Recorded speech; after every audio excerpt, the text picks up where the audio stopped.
Au nom d'Allah, le tout clément, le tout miséricordieux. Nous ne t'avons pas révélé le Coran pour que tu sois en peine, mais pour que ce soit un rappel, dont profite celui qui craint Allah. Le Coran est une révélation de la part de celui qui a créé la terre et les cieux altissimes. Le tout clément s'est installé avec une infinie majesté, istawa, sur le trône. À lui appartiennent ce qui est dans les cieux et sur terre, ce qui est entre les deux et ce qui est sous terre. Que tu parles à voix haute ou non, il sait tous les secrets, et même ce qui est plus caché encore. Allah, point d'autre divinité que lui. Il a les plus beaux noms. L'histoire de Moïse t'est-elle donc parvenue? Ayant aperçu du feu, il dit aux siens, « Attendez ici, j'aperçois un feu au loin. Je pourrais peut-être vous en apporter un tison ou trouver là quelqu'un qui pourrait nous guider. » Arrivé au feu, il fut appelé, « Ô Moïse, c'est moi, ton Seigneur. Ôte donc tes sandales, car tu es dans la vallée sacrée de Touwa. C'est moi qui t'ai choisi. Écoute donc bien ce qui va être révélé. Certes, je suis Allah, point d'autre divinité que moi. Adore-moi donc, accomplis la salate pour me rappeler à ton souvenir. L'heure arrivera, et je la tiens cachée de tous, pour que toute âme soit rétribuée selon ce qu'elle s'emploie à accomplir. Que ne t'en détournent donc pas ceux qui n'y croient pas et qui suivent leur passion, ou tu serais alors perdu. Mais qu'est-ce donc que tu as dans ta main droite, Moïse? C'est mon bâton, dit Moïse, sur lequel je m'appuie et avec lequel je fais tomber les feuilles des arbres pour mes moutons. Je m'en sers aussi pour d'autres utilités. Il lui dit, jette-le donc, Moïse. Il le jeta, et le voilà devenu un serpent qui rampait. Allah dit, prends-le, n'aie pas peur. Nous le rendrons à sa forme première. Serre ta main contre ton flanc. Elle en sortira blanche et saine de toute maladie. Ce sera là un autre prodige. Cela pour que nous te montrions certains de nos signes les plus grands. Va trouver Pharaon, car il a transgressé. Moïse dit, Seigneur, fais que ma poitrine s'ouvre à ta révélation. Rends ma mission facile. Défais le nœud qui lie ma langue, afin qu'ils comprennent ce que je leur dis. Donne-moi un assistant issu des miens. Aaron, mon frère, fais qu'il me soit appui et renfort. Associe-le à ma mission, afin que nous te rendions gloire abondamment et que nous t'évoquions abondamment. Tu vois parfaitement clair en nous. Allah dit, accordée est ta demande, Moïse. Nous t'avons déjà favorisé une première fois. Quant à ta mère, nous avons inspiré ce qui s'inspire. Mets-le dans une caisse que tu jetteras dans les eaux du fleuve. Les flots l'entraîneront jusqu'à l'autre rive. Là, le recueillera un ennemi à lui et à moi. Et j'ai répandu sur toi, comme signe de ma grâce, l'amour de tous, afin que tu sois élevé sous mes yeux. Or, ta sœur qui te suivait dit, « Voulez-vous que je vous indique une nourrice pour le prendre en charge ?» Alors, nous t'avons rendu à ta mère pour qu'elle soit heureuse et pour qu'elle ne s'afflige point. Puis, tu as tué un homme, et nous t'avons sauvé des tourments et t'avons mis plus d'une fois à l'épreuve. Pendant plusieurs années ensuite, tu as vécu parmi le peuple de Madian. Puis, tu es venu, Moïse, d'après un terme décrété. Je t'ai élu pour moi-même. Va donc avec ton frère, munis tous les deux de mes signes, et ne cessez pas de m'évoquer. Allez tous deux vers Pharaon, car il a transgressé. Tenez-lui des propos conciliants, peut-être qu'il se rappellera et me craindra. Seigneur, nous craignons fort qu'il ne s'en prenne à nous ou qu'il n'abuse, dirent-ils. Ne craignez rien, dit Allah. Je suis avec vous, j'entends et je vois. Allez lui dire, nous sommes deux envoyés de ton Seigneur. Laisse donc partir avec nous les enfants d'Israël. Ne les torture plus. Nous sommes venus vers toi munis d'un signe de ton Seigneur. Que la paix soit sur quiconque suivra la juste direction. Houda. Il nous est révélé que le supplice frappera ceux qui osent démentir les signes d'Allah et qui s'en détournent. Qui est donc votre Seigneur à vous deux, Moïse? Interrogea Pharaon. Notre Seigneur, répondit Moïse, est celui qui a donné à chaque chose la forme de sa création, puis l'a conduite vers la vérité. Qu'en est-il alors des générations révolues? Répliqua Pharaon. Moïse dit, la connaissance de ce qui les concerne est du ressort exclusif de mon Seigneur, consigné dans un livre. Mon Seigneur ne saurait d'ailleurs ni se tromper ni oublier. C'est lui qui vous a fait de la terre un berceau, y a tracé pour vous des chemins, a fait pleuvoir de l'eau du ciel, par laquelle nous faisons pousser des plantes en couple et de toutes les variétés. Mangez-en donc et laissez paître votre bétail. Il y a certainement là des signes pour les esprits sagaces. D'elle, la terre, nous vous avons créé, et vers elle, nous vous ferons retourner. Puis d'elle, nous vous ferons sortir une nouvelle fois. Nous lui fîmes pourtant voir tous nos signes, mais il les traita de mensonges et refusa d'y croire. Il dit, « Es-tu venu vers nous, Moïse, pour nous chasser de notre terre avec ta magie? Nous allons donc t'apporter une magie semblable. Fixe-nous un rendez-vous que nous ne manquerons pas, ni nous, ni toi. Que ce soit dans un lieu qui nous convienne à tous deux. Vous avez rendez-vous au jour des festivités, et que les gens soient rassemblés dans la matinée. » Pharaon se retira, mobilisa tous ses stratagèmes, et revint. Moïse leur dit, « Malheur à vous.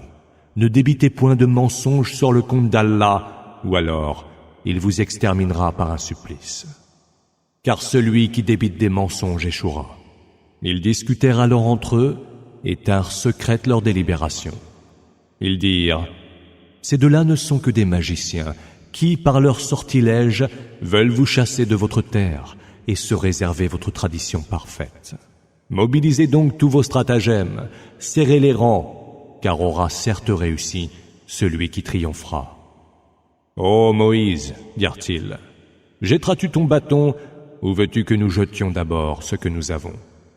Il dit, « Jetez ce que vous avez. » Aussitôt, leurs cordes et leurs bâtons lui semblèrent rampés par l'effet de leur sorcellerie. Il ressentit au fond de lui-même quelque peur, Moïse. Nous dîmes, « N'aie pas peur, c'est toi qui leur es supérieur.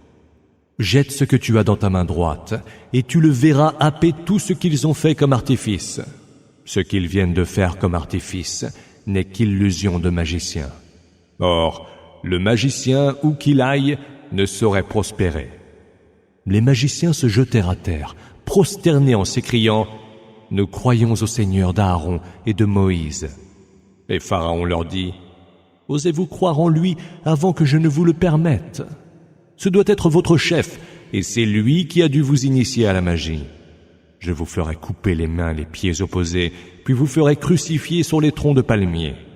Vous saurez ainsi qui, du Seigneur de Moïse ou de moi, a le supplice le plus dur et le plus durable. » Ils dirent alors, « Nous ne te préférons pas aux preuves évidentes qui nous sont parvenues, pas plus que nous ne te préférons à celui qui nous a créés sans modèle préalable.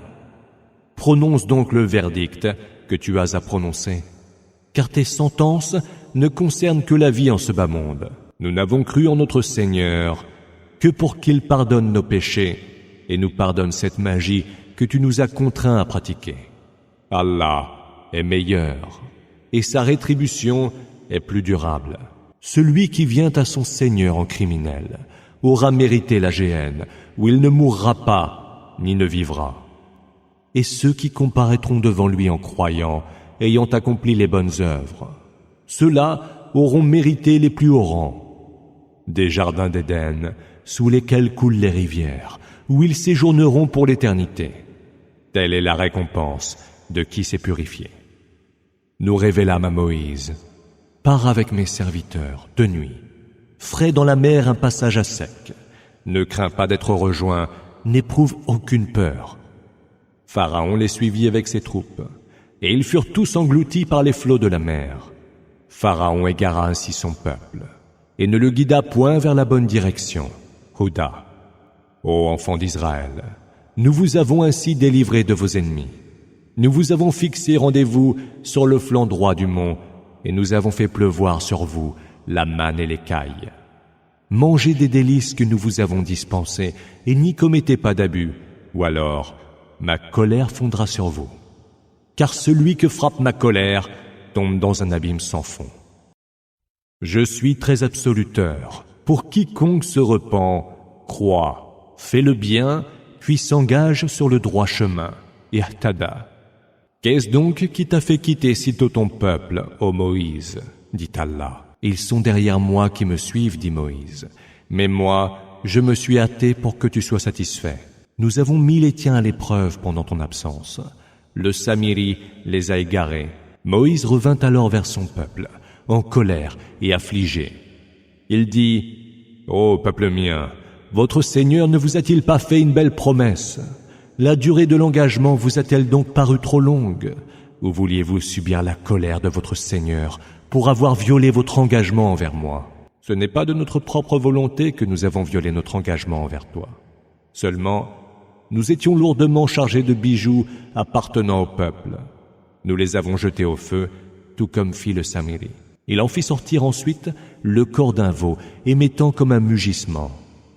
Ils dirent alors, « Voici votre Dieu et le Dieu de Moïse qu'il a dû oublier. » Ne voyait-il donc pas qu'ils ne pouvaient répliquer à leurs paroles, et qu'ils ne possédaient ni le pouvoir de leur nuire, ni celui de leur profiter en quoi que ce fût? Aaron leur avait pourtant dit auparavant, « Ô peuple mien, ce veau était une tentation pour vous mettre à l'épreuve. Votre seul Seigneur, c'est le Tout-Clément. Suivez-moi donc et obéissez à mes ordres. Nous continuerons à l'adorer, dirent-ils, jusqu'à ce que Moïse revienne vers nous. Qu'est-ce donc qui t'a empêché, Aaron, lorsque tu les as vus s'égarer, dit Moïse à son retour, de me rejoindre? As-tu donc désobéi à mes ordres? Et Aaron répondit, Fils de ma mère, ne me prends pas par la barbe, ni par la tête. J'ai simplement craint que tu ne dises, tu as semé la discorde parmi les enfants d'Israël, et tu n'as pas tenu compte de ce que j'ai dit. Et quel était ton dessein, toi le Samiri? Demanda Moïse. J'ai vu ce qu'ils n'ont pas vu, dit-il. J'ai pris une poignée de poussière sur les traces de l'envoyé, l'ange Gabriel, et je l'ai jeté. C'est ce que mon âme m'a suggéré de faire. Pars, dit Moïse. Tu auras pour châtiment en ce bas monde de dire à qui te rencontrera, ne me touche pas. Et dans l'autre monde, un rendez-vous t'attend, que tu ne manqueras pas. Regarde ton Dieu, le veau que tu as adoré assidûment. Nous allons le brûler, puis disperser ses cendres dans la mer. Votre seul Dieu est Allah, il n'y a point d'autre Dieu que lui. Il cerne toutes choses de sa science. C'est ainsi que nous te contons les histoires des temps passés. Et de notre part, nous t'apportons un rappel. Quiconque s'en détourne devra porter un lourd fardeau au jour de la résurrection. Ils le porteront éternellement. Et quel horrible fardeau ils porteront au jour de la résurrection. Au jour où il sera soufflé dans le corps et où nous rassemblerons les criminels livides de peur. Ils se diront les uns aux autres en chuchotant, « Vous n'êtes restés guère plus de 10 jours en ce bas monde. C'est nous qui savons le mieux ce qu'ils disent. » Le plus sage d'entre eux en conduite dira, « Vous n'y êtes restés qu'1 jour. » Il t'interroge à propos des montagnes. Dis, « Mon Seigneur les réduira en poussière, faisant de la terre une étendue plate et nue, où tu ne verras ni creux ni bosse. Ce jour-là, ils suivront celui qui les appellera au jugement.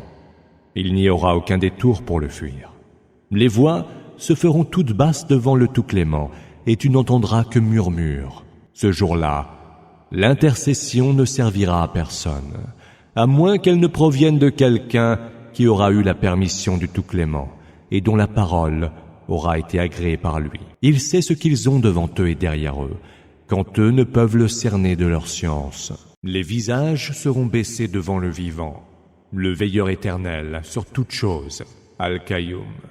Et sera perdu quiconque portera le lourd fardeau, et celui qui, tout en étant croyant, fait le bien, n'aura à craindre, lui, ni injustice, ni privation. Ainsi l'avons-nous révélé. Un Coran en langue arabe, où nous avons varié les menaces. Peut-être auront-ils la piété, ou seront-ils amenés à réfléchir. Exalté soit Allah, le souverain, le vrai. Ne t'empresse pas de réciter le Coran avant que la révélation qui t'en est faite ne soit terminée.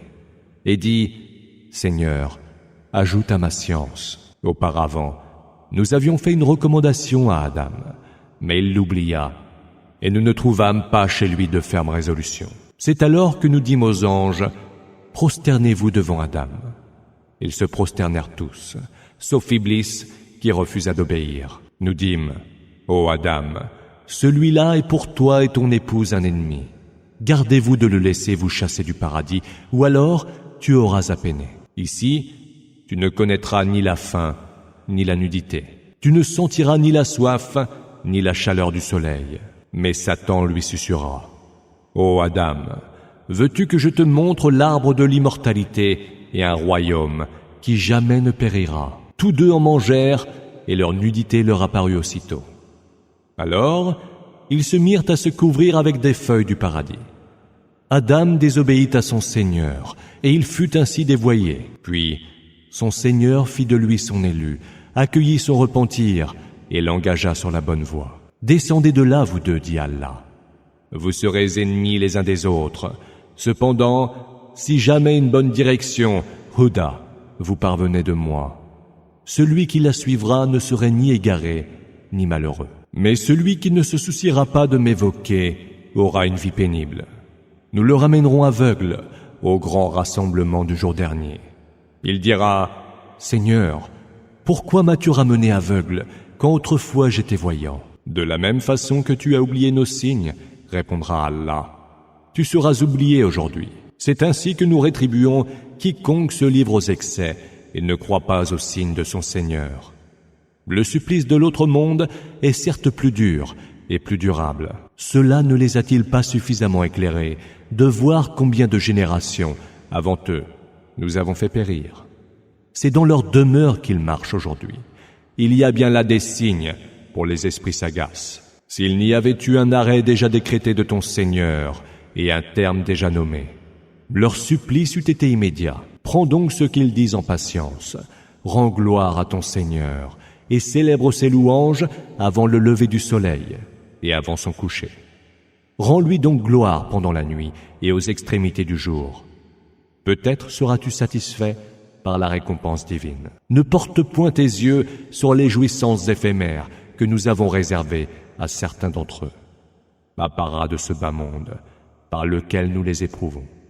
Mais les biens que dispense ton Seigneur sont bien meilleurs et plus durables. Ordonne au tien la salate. Observe-la toi-même avec constance. Nous ne te demandons point de subsistance, c'est nous qui pourvoyons à la tienne. Et c'est aux gens pieux qu'est promise l'heureuse conséquence. Ils disent, si au moins il nous apportait un signe de son Seigneur. Ne leur est-il donc pas parvenu une preuve évidente de ce qui était consigné dans les anciens feuillets? Si pourtant nous les avions fait périr par un supplice avant lui, Mohammed, ils auraient certainement dit, Seigneur, pourquoi ne nous as-tu pas envoyé un messager? Nous aurions alors suivi tes signes avant d'être frappés d'humiliation et couverts d'infamie. Dis, chacun de nous attend.